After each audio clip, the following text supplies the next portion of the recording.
the company that we used to work for, the way those guys tell their story is that one of them literally had a dream wherein he was playing this game and he had a magic helmet that would give him missions that he would run around and complete.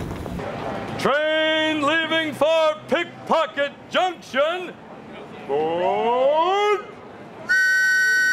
And he talked to his friend on the phone who did some tech work. And his friend was like, I think we can actually make that happen. How do you feel about yellow? Everybody has 4 treasures. When you steal a treasure from another player, you place the clothespin on the lapel. If at any point you set foot outside of the train car, you are frozen until somebody steals from you. And that's because it's very dangerous to get out of a moving train.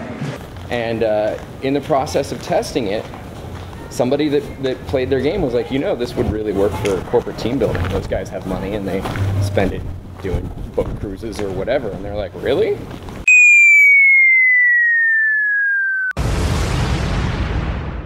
I thought this was funny.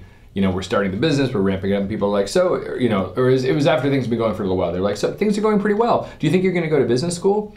And I just thought that was weird because it's like, no, I'm in business. You know, it's like, this is my business school. You know, so like the tests are real.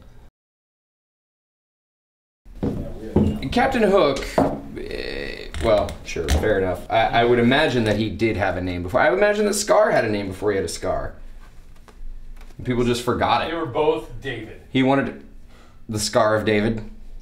I love the idea of play as an exposure to failure. The first time you do something, you won't be any good at it. You're gonna fail. You're gonna mess it up. But that only means you're gonna get better at it. I mean, the kind of corny but true example that sometimes comes up is that Thomas Edison failed over 700 times trying to come up with a filament for his incandescent light bulb.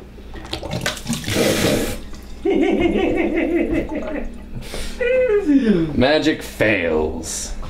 And nobody would have blamed him if he'd stopped after 300 or 400 or 500. They would have said, you gave it your best. You can go ahead and stop there. The more he failed, the more he approached the magic number and gave something that all of us use every single day, all day long. Now, most of us are not going to be Thomas Edison, but the value of failure, I think, is uncontestable.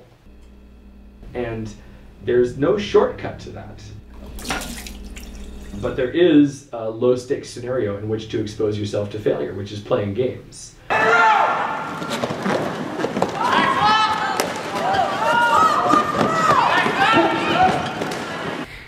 I've been a referee with the LA Derby Dolls for the past 5 years. It's an awesome full contact sport, all women. It's sort of a different world here. Like, people don't know each other's real names. You have a derby name and it's often hard to see people outside of that. Even if you kind of know what they do, and with what I do, it takes a while to describe it, you know, to really make someone understand what we do. Most people don't know what I do. Our winner tonight, this was a drawing of something reminding you of December with a mustache. We have a ninja reindeer from Charlie P. Charlie P. Ninja reindeer. The author Jane McGonigal had a book called Reality is Broken that was on the New York Times bestsellers list, in which, you know, she compiles a lot of research that's come lately, in which it describes that people who play games are more optimistic, feel more empowered, feel more that they are up to the challenge of the life in front of them, that they are capable of solving the problems that come their way. It's not too late to bribe me. However, I will tell you that I don't know where the candy cane is. Good guess. You know, you don't lift a barbell to get better at lifting a barbell for its own sake. It's an exercise you do to build up general muscle tone and stamina to allow you to do a variety of physical activities. Similarly, you don't play one of our games to get better at playing one of our games, although it is a fun and enjoyable way to spend an afternoon. That's what we do. We bring magic to children and adults of all ages. It's going to make you healthier. It's going to make you live longer. It's going to make you more optimistic and more enthusiastic to tackle the problems that come your way. I mean, people always have gripes about their jobs. I've got gripes about my job. I mean, I've got gripes about your job too. But there's, you know, on the whole, I love my job. That is kind of crazy. All I have to do is squeeze the sides of the bottle. There are aspects of it that are a job, that are tedious, that are a chore, and you know, you'll never fully escape that without just being independently wealthy and doing whatever the heck you please. All right, Hercules.